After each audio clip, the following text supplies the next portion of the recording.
Je ne suis pas une chèvre, on ne me vend pas. C'est quand une fille est toute contente de dire qu'elle a un garçon manqué. Non, moi je suis une fille et une femme réussie. On avait une obligation en fait, de réussite, on s'attendait à plus de choses de nous. J'étais donc avant-centre. Et je peux dire que j'en marquais des buts. Je voulais pas être une fille. Peut-être qu'il serait bien que les femmes soient bienveillantes entre elles. Nous les filles, on devait faire notre lit et pas les garçons. J'ai quand même espoir, je trouve que les esprits se réveillent quand même. Qu'en fait, c'est pas elle le problème, quoi. C'est la société en face d'elle et qu'il faut juste être plus forte. Une femme a besoin de gueuler pour qu'on l'écoute quand même.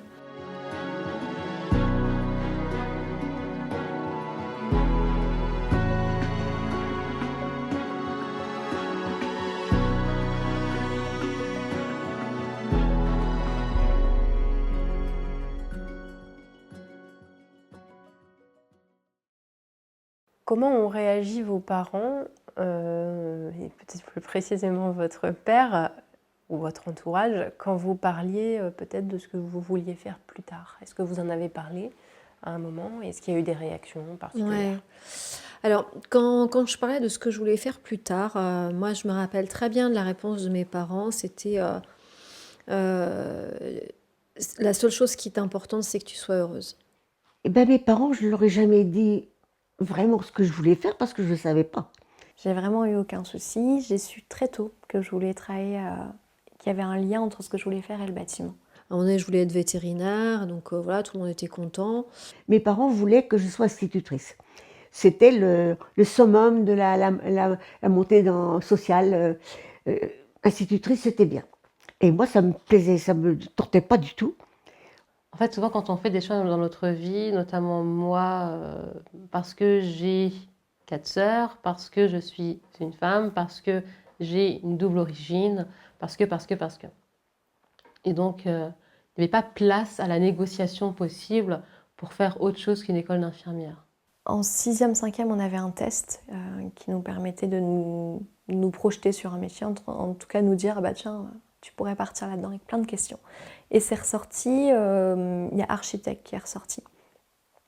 Et donc là où je me disais, ben moi je peux pas dire je vais être architecte, ça sort de nulle part, là c'était le test qui le disait, donc je me sentais légitime de le dire, mais en fait je veux être architecte.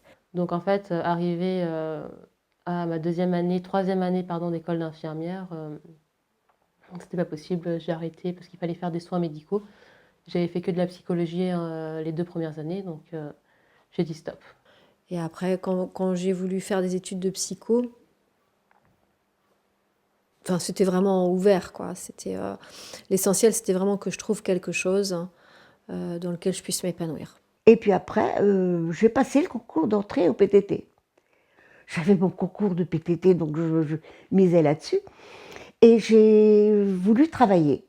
Et j'ai travaillé dans une usine de conserve. Alors, oui, effectivement, mon orientation a été un petit peu guidée, on va dire. Alors, pas forcément par les parents, mais par les professeurs du collège. Parce que moi, je voulais m'arrêter après la 3e. Et je voulais travailler en crèche. Donc, je m'étais dit, bah, après la 3e, hop, un petit CAP auxiliaire de périculture. Et là, les profs n'ont pas voulu. C'est vraiment avec mon conjoint qui m'a permis de m'ouvrir mon esprit et de me dire, mais en fait, tu as toujours rêvé de travailler dans la mode et pourquoi tu ne te mets pas maintenant à ton compte? Pourquoi est-ce que tu n'ouvres pas? Donc effectivement, j'ai fait plein de petits métiers tout en pensant à mon projet professionnel, relooking thérapie, pour avoir plus d'expérience, pour savoir vraiment dans quel domaine je voulais travailler, dans ce que je ne voulais pas travailler. Ils n'ont pas voulu parce que j'avais les capacités d'aller au lycée, donc il fallait continuer les études. Et les parents, forcément, à cette époque-là, on écoutait beaucoup les professeurs. Donc, Et donc non, j'ai vraiment pas été prise au sérieux. Et là encore, quand je dis à mon papa que j'ai de plus en plus de clientes, la seule chose qu'il me dit, espérons que ça continue. Voilà.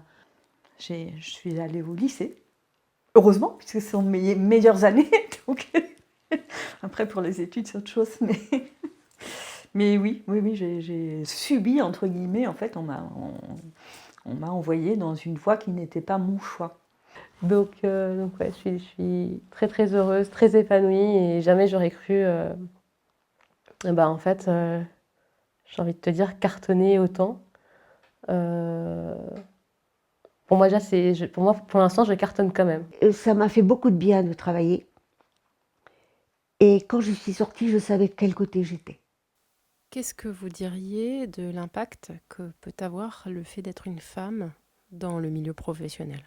Alors, je pense, c'est triste à dire, mais je pense effectivement que l'apparence peut avoir une importance. Parce qu'on sait que pour décrocher un poste, c'est les quelques premières secondes. Donc, qu'est-ce que sont les premières secondes? C'est l'apparence. Le fait d'être une femme a un impact. Donc oui, malheureusement, l'apparence joue un rôle. Après, corps de femme, corps d'homme, peut-être pas forcément. Alors si on a affaire à un homme lors d'un entretien qui aime les femmes, oui, ça va peut-être jouer. Après, si un homme est en entretien qu'il a affaire à une femme, peut-être ça va jouer.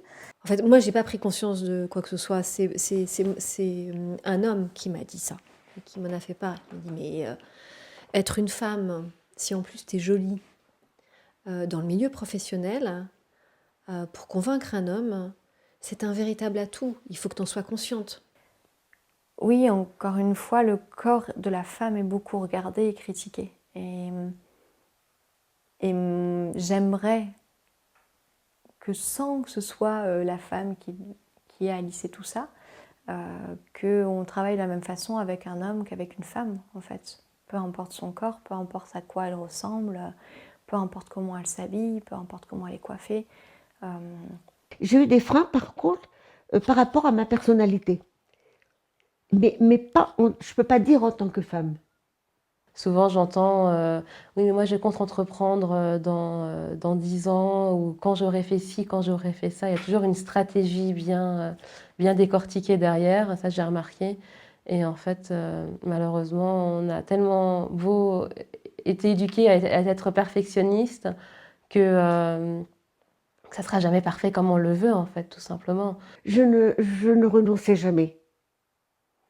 Et quelquefois, ça ne plaisait pas à toutes les femmes avec qui étaient mes supérieures. Ça ne plaisait pas toujours. Faut vraiment se dire, allez, j'ai envie de faire ça, et pourquoi pas moi?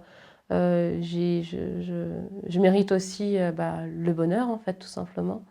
Parce que oui, je pense qu'entreprendre aujourd'hui en tant que femme, c'est avoir accès au bonheur, tout simplement, vu comment dans les entreprises, parfois, moi, j'ai été maltraitée ou quoi. Donc, on doit soit lisser au maximum les choses, mais on nous fera toujours sentir qu'il y a une différence. De toute façon, il faut faire avec les préjugés des personnes qu'on a en face de nous. Hein. Voilà, cette éducation où je ne suis pas légitime parce que je suis trop bête, parce que j'ai pas fini mon école d'infirmière. Ça m'amuse vraiment de voir ces colloques où on dit on a parlé de ce sujet-là, on a évoqué ce sujet-là, on est ouvert à la discussion, et puis tu regardes la photo, c'est tous les mêmes, c'est vraiment tous les mêmes. Même les chiffres disent que voilà, pour les mêmes compétences, les femmes ont même un meilleur diplôme, et pour autant, elles ne prétendent pas à des postes de responsabilité aussi élevés que certains de leurs confrères qui ont eu des notes moins élevées au diplôme et qui ont eu... Enfin voilà, donc ça c'est quelque chose d'important. J'ai travaillé comme auxiliaire au centrale téléphonique de Lorient. Et là, il y avait une femme, elle ne m'aimait pas. Et un jour, il y a eu des séances comment, je ne trouve plus le mot, de secourisme.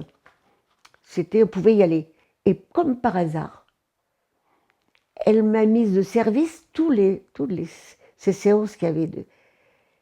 Alors je me suis battue, je suis allée voir le directeur du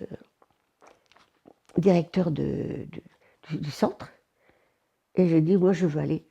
Et ce chef de centre, c'était un coureur de jupons.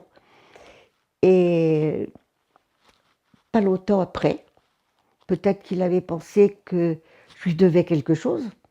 Partout où j'allais, je le rencontrais. Même quand je commençais à 7h du matin.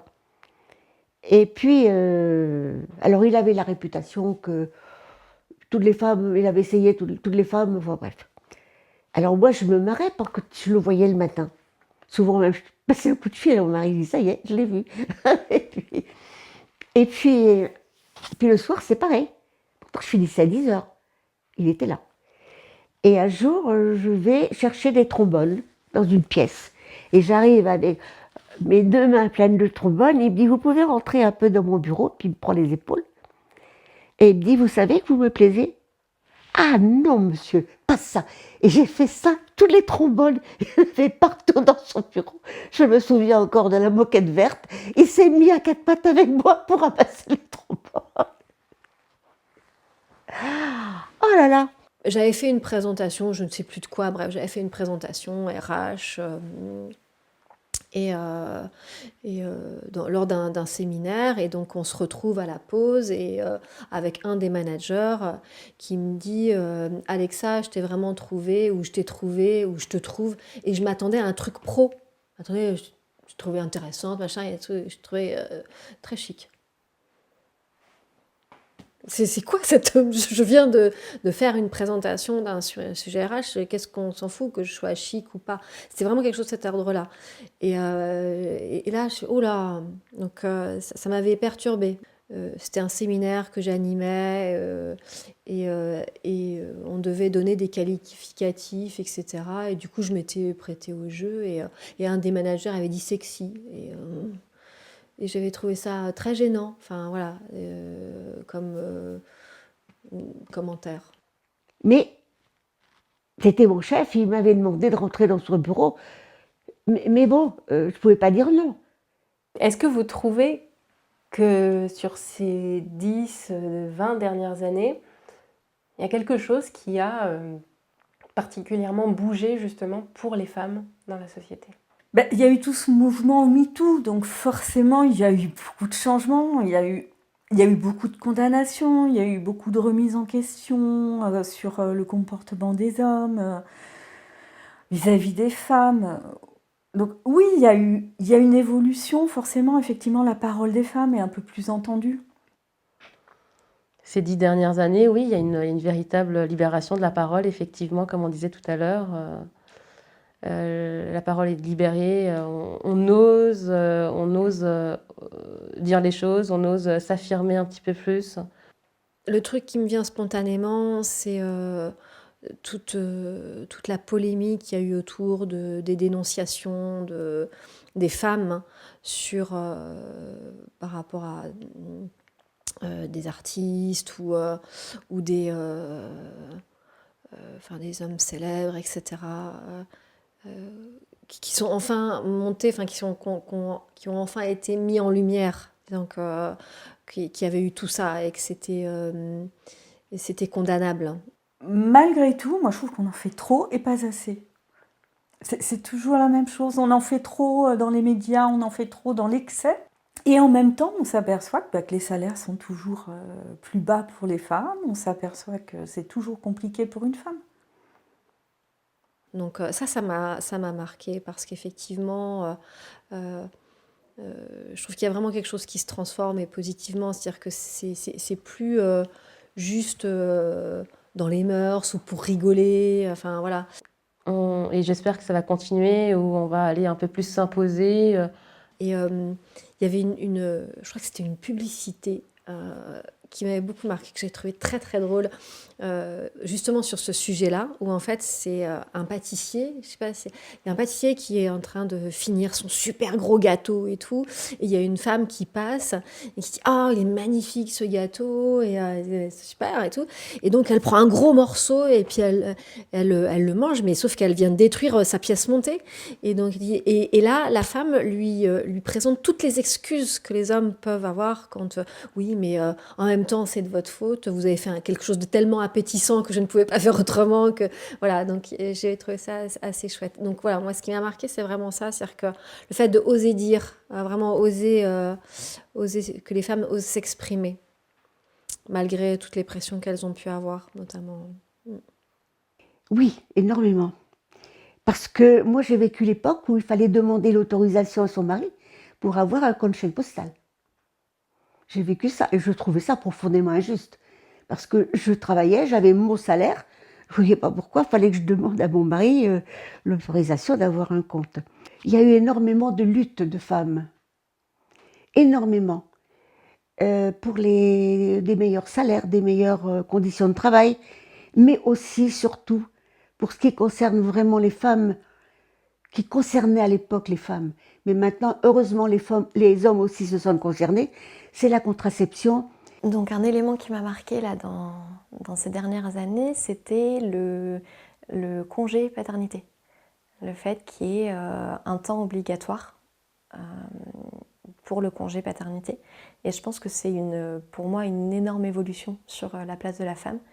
Et j'ai connu l'époque, à cette époque-là, où il n'y avait pas de contraception, et c'était une hantise pour toutes les femmes de ne pas voir leurs règles au moment où elles arrivaient. Je travaillais dans un service avec 40 femmes, et c'était un sujet de conversation qui était assez récurrent, parce que tout le monde avait la trouille, quoi. Il faut lire les choses comme elles sont. Et ça me plaît comme exemple parce que ça a des avantages et pour la femme et pour l'homme. Là où on peut se dire, oui, il y en a qui ont peur aussi de l'évolution de la place de la femme, ils se disent, nous on va y perdre en fait. Et je trouve que c'est un bel exemple qui dit, non, il y a des avancées qui vont se faire pour l'homme et pour la femme en même temps. Et ça, c'en est un, de donner la chance à un homme de pouvoir profiter de ce moment-là, là où j'en connais encore beaucoup, où s'il n'y avait pas ça, si ça n'avait pas été obligatoire, mais on leur fait comprendre qu'ils n'ont pas intérêt à le faire s'ils veulent garder leur poste. Donc il y avait aussi un désavantage à ce niveau-là. Parce que on était mariés, on aimait notre mari, on voulait avoir une vie, mais on avait cette peur et quand je me souviens, quand j'ai connu la contraception, j'ai senti comme si c'était une révolution dans ma vie, un bonheur qui m'était apporté.